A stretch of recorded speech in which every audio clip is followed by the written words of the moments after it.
Can you believe what you have been seeing on CNN today, ladies and gentlemen? Can you believe it?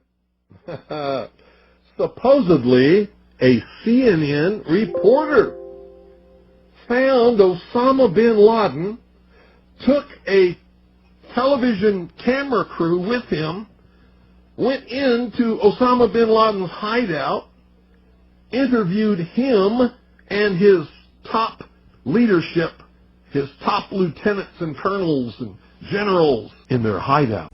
We begin with the story of a shadowy multimillionaire who has declared a holy war against the United States. To some in the Islamic world, he is a hero. To the United States government, though, he is a terrorist, a real threat to the lives of U.S. troops. He is Osama bin Laden, and Impact's Peter Arnett takes us into his hideaway and into his mind with this first ever television interview. This is a CNN reporter with a camera crew. And he came out and told everybody, within 3 weeks, Osama bin Laden is going to attack the United States and Israel.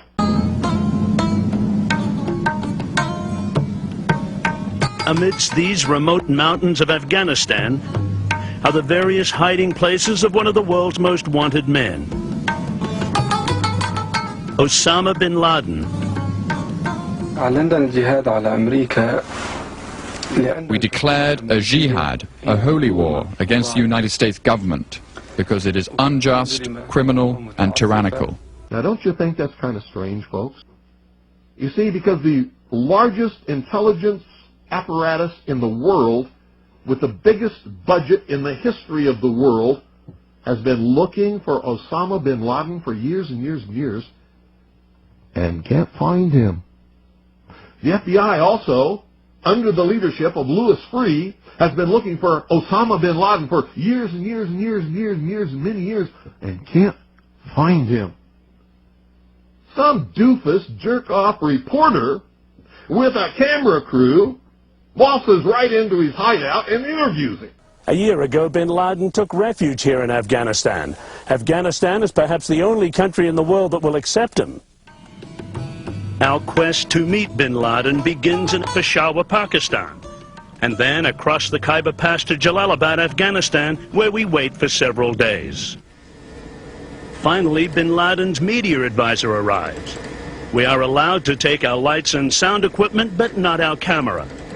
There have been assassination attempts against bin Laden, and his security force worries our camera might contain a tracking device that would give away his location. The interview will be conducted with their camera. As best as we can reconstruct it, this is the route that we took to meet bin Laden. We are put in a minivan with curtained windows and drive west. As night falls, we move to a four-wheel drive vehicle that makes its way up a rough mountain path past checkpoints manned by heavily armed men. We are searched and electronically scanned to ensure that we're not carrying a tracking device. About 5,000 feet up is a small hut. We are allowed about an hour and a half with bin Laden. We have submitted questions in advance. He agrees to answer most of them, but does not allow follow-up questions. Mr. bin Laden, you have declared a jihad against the United States. Can you tell us why? The U.S. government has committed acts that are extremely unjust, hideous, and criminal through its support of the Israeli occupation of Palestine. And we believe the U.S. is directly responsible for those killed in Palestine, Lebanon, and Iraq. Due to its subordination to the Jews, the arrogance of the United States regime has reached the point that they occupied Arabia, the holiest place of the Muslims, who are more than 1 billion people in the world today.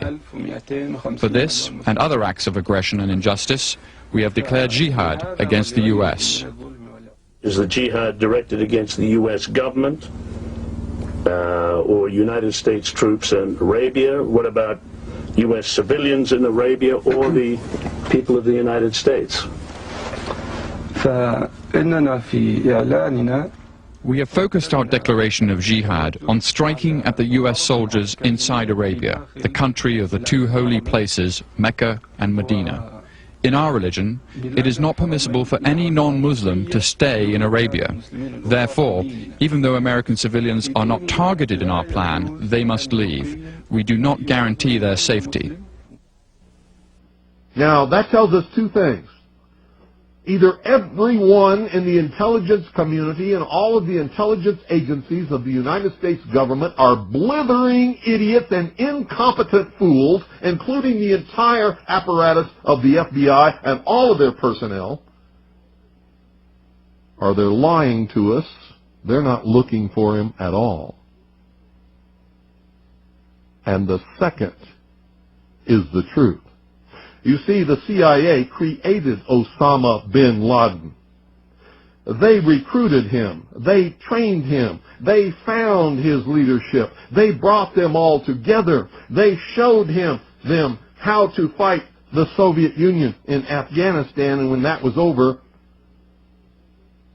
they still continued to fund him and train him, and they're now using him to help bring about world government by making him the big boogeyman, because they can't use Saddam Hussein anymore.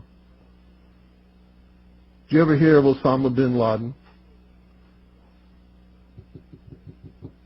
before you heard of Saddam Hussein? When did you start hearing of Osama bin Laden? It was after Saddam Hussein and Iraq were supposedly neutralized in the Gulf War, because they needed a new boogeyman.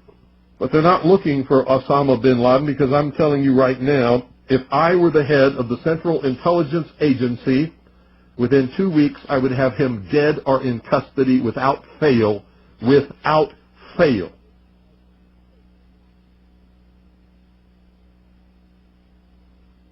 If I had those assets and that money, he would be mine.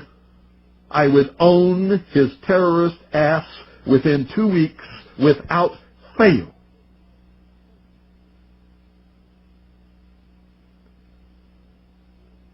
A reporter from CNN and his little camera crew got in to Osama bin Laden's secret hideout and conducted an interview. If you don't believe me, tune into CNN. They're probably running it right now as I'm speaking. And if you believe it, you are one of the stupidest jerks that ever lived on the face of this earth. And whatever is going to happen that they're going to blame on Osama bin Laden, don't you even believe it.